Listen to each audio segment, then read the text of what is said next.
Saya itu ngaji di mana-mana itu guyon.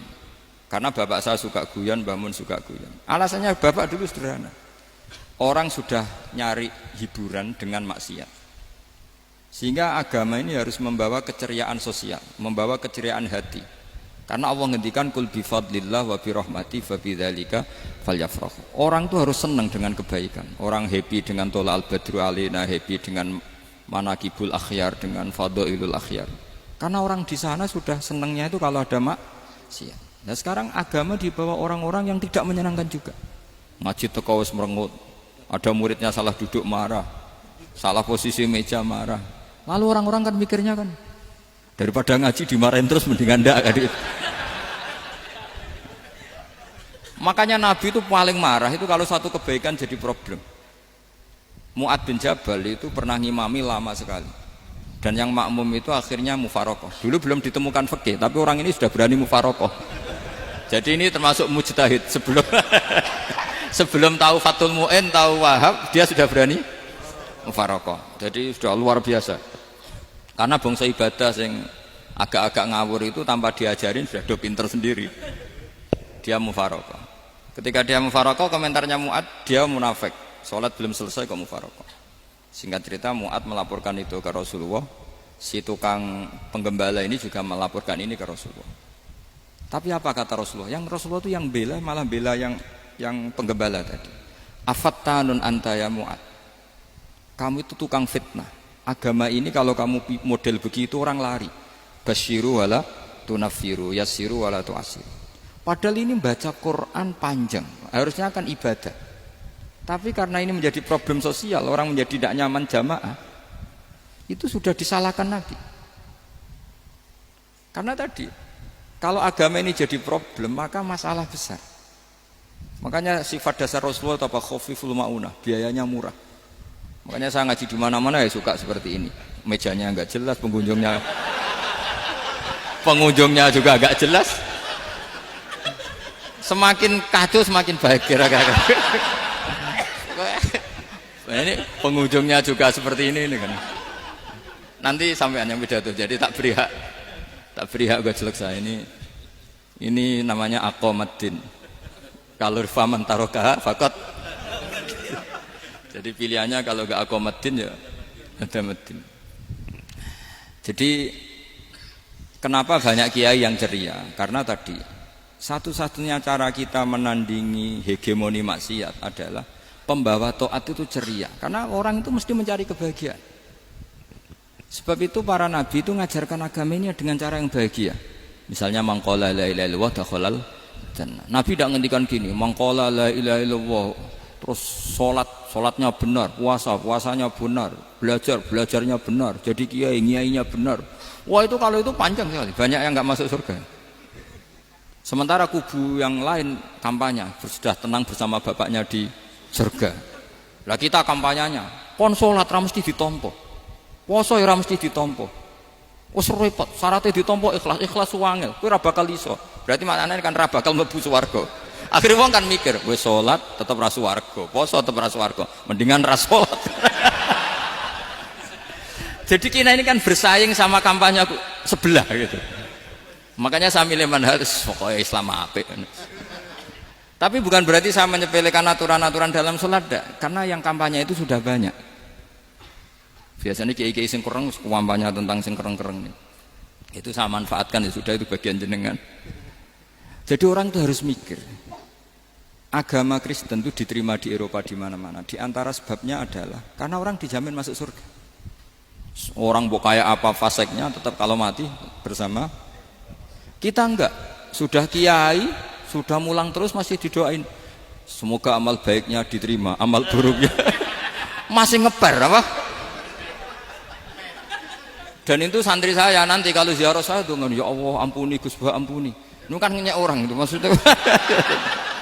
Maksudnya bukan, makanya saya pernah ketemu orang yang berfaham Wahabi. Dia nuduh kalau orang doa ke mayit itu minta sama mayit. Saya bilang, saya saja yang jadi mayitnya enggak siap. Kok bisa? Doanya itu doa ngeper. Masa sama gurunya bilang gini, Allahumma in kana muhsinan fazid fi ihsani wa in kana musian. Masa gurunya ditaklek. Jadi dia tidak yakin betul kalau gurunya muhsin. Masih ditaklek, jika guru saya baik maka gini ya Allah, jika guru saya buruk maka gini. Loh saya tuh gak pernah doain Mbah Mun gitu, tak anggap gak sopan. Jadi kalau saya berdoa, ya Allah jenengan idzihi apa ya, jenengan balas lah, idzihi anna anil muslimina khairan katsira wa antal ghafurur rahim wa anta gitu. Saya gak tega muni wa ingkana musian. Jadi kayak ada sopan ya. Lo kalau aku yang mati sapi lagi. Tak balik malah. Ingkana musian. Malah ada terusannya bahwa kadalik. Jadi makanya mereka kan sering pakai dalil. Andai kan tradisi itu benar, maka yang paling pertama melakukan itu sahabat. Selalu mereka berargumentasi, kalau itu tradisi yang benar, maka pertama yang melakukan itu sahabat. Ya gak mungkin sahabat masa bilang ke Nabi ingkana. Bisa kafir berat kan? Masa kesolehannya, lu andai kan Abdul Qadir wafat di mana ini ngomong ini? Beduk. Saya tidak akan berdoa seperti itu. Oh bisa marah Abdul Qadir Jailani. Masa kesalahan beliau di ingkana musinan sama ingkana musinan. Jadi orang tuh harus mikir. Jadi saya dengan bukan berarti Gus Bak bid'ah menciptakan doa baru. Ini bukan urusan menciptakan. Orang yang punya sopan spontan seperti itu. Ini bukan urusan modifikasi doa Anda. Makanya kenapa para nabi itu tidak disolati dengan cara seperti itu, langsung assalamualaikum ya Rasul, assalamualaikum ya Abu Bakrin, assalamualaikum ya Umar. Enggak mungkin kita mengatakan ya Abu Bakrin, ya Allah ingkana. Masa Abu Bakar diingkana? Kalau dia bukan kalau beliau ashabu Rasulillah pasti orang Sayyid itu dzurriyyatu Rasulillah pasti al-tahirin al-mutahhari. Guru-guru kita ini guru-guru kita. Jadi tolong doa itu. Nah, kalau terpaksa doa wa in kana musian, anggap saja hafalnya hanya itu, tapi jangan dijiwai apa? Jangan apa? Dijiwai. Kalau ditanya, "Lho Gus ini orang soleh kok doanya wa in kana musian?" Itu kan guru jenengan. Apalku ikut tok. Tapi ora usah dimaknani, apa? Karena sekali dimaknani nanti kan. Jadi ini urusan etika, urusan rasa.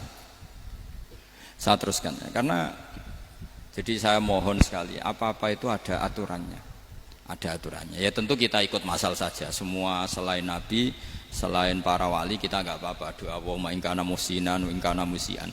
Tapi di hati kita sebetulnya ketika mengatakan ingkana musian itu, coro Jawa hanya rapalan. Rapalan itu ya sudah ngomong saja. Tapi nggak usah apa? Nggak usah dijiwai ya. Yang dijiwai kita adalah sifat ghafurnya Allah, bukan status mayitnya, tapi sifat ghafurnya Allah. Karena kata musik itu kan nggak nyaman. Makanya Nabi itu hebatnya Nabi ya tentu karena bentukan Allah Subhanahu wa taala. Adabani Rabbi fa ahsana ta'dibi. Itu kalau nyifati tentang keburukan orang mukmin itu diikutkan sifat ghafurnya Allah. Jadi misalnya gini kalimatnya, liyukaffirawwahu anhum aswa alladzi amil. Atau sebagian ayat misalnya wa yukaffiru anhum sayiatihim. Jadi sebetulnya kalau terpaksa mengatakan orang itu buruk, itu sebenarnya dari Allah dulu kita mengatakan Allah itu zat saking baiknya itu mengampuni salahnya seseorang. Jadi nyifati Allah dulu, Allah saking baiknya itu mengampuni salahnya orang-orang baik. Karena orang-orang baik juga manusia, Ustadz juga. Tapi lebih ke nyifati ke Allahnya. Kalau kita kan enggak, lebih tertarik nyifati mayitnya. Sehingga kita di hati itu mayit kira tak jalono sepuro tuntas kayak gitu. jadi kalau di Quran tidak seperti itu. Jadi kita lebih mensifati Allah itu Ghafur, Afuwun Karim. Makanya seperti doa-doa kita kalau Ramadan begini, Allahumma innaka afuwun karim tuhibbul afwa, baru bakas fa'fu anna. Jadi ada aturannya. Meskipun ilmu ini agak jelimet, tapi bagi ahlinya ini ma'ruf. Kalau sampean nggak paham berarti nggak ahlinya. Jadi ilmu ini agak jelimet, tapi ma'ruf. Nah, sehingga Rasulullah kalau kita meyakini syafaatu Rasulullah SAW, itu cara berpikir harus kita balik. Misalnya begini, wong Islam nakale ngono, penggaweane maksiat kok disyafaati Kanjeng Nabi kurang penggawean. Caranya berpikir jangan gitu. Kalau gitu kowe mari mangkel wong nakale ngono kok untuk syafaate Kanjeng. Tapi cara berpikir gini, syafaatu Rasulillah itu wasi'ah, luas sekali. Syafaatu Rasulillah ghairu munhasirah, tidak terbatas. Syafaatu Rasulillah itu lebih sakti ketimbang dosanya umatnya. Semua ulama dulu kalau nyifati Allah juga gitu. Allahumma misalnya, maghfiratuka awsa'u min dzunubina. Ya, yang misalnya yang pakai mutakalim ya Allahumma maghfiratuka awsa'u min dzunubi wa rahmatuka arja inti min amali. Jadi jangan kitanya dulu. Kalau kitanya dulu kan nyifati kita dosa banyak. Itu sama ndak usah ngaku sudah tahu semua. Tapi nyifati pertamanya apa? Allahumma maghfiratuka awsa'u min dzunubi wa rahmatuka arja inti min amali. Sehingga dari nyifati maghfiratullah yang wasi'ah yang tidak terbatas, kemudian kita sah mengatakan bahwa ahlul maksiat pun mungkin atau berhak dapat ampunan. Sama syafaatu Rasulillah itu ghairu munhasirah, syafaatu Rasulillah itu wasi'ah, sehingga sahlah riwayat syafaati li ahlil kabair min ummah. Itu bukan menyangkut melegalkan kabirah, bukan menyangkut mengesahkan orang Islam dosa besar, karena nanti dapat syafaatnya Rasul. Cara berpikir jangan gitu. Nanti kamu mentasjek memberanikan orang melakukan maksiat berdasar iktimat syafaati Rasulillah. Itu jangan gitu cara berpikir, dibalik apa? Syafaatu Rasulullah awsa'u wa awsa'u. Sangat luas. Sehingga saking luasnya sampai yang tukang maksiat saja kebagian. Sama rahmatnya Allah Ta'ala itu wasi'ah. Rizkinya Allah ya wasi'. Sampai wong nganggur ya iso mangan ngono. Nah begitu juga rahmati Allah Ta'ala itu wasi'ah, sampai wong sing sumpek utange akeh ya iso guyu.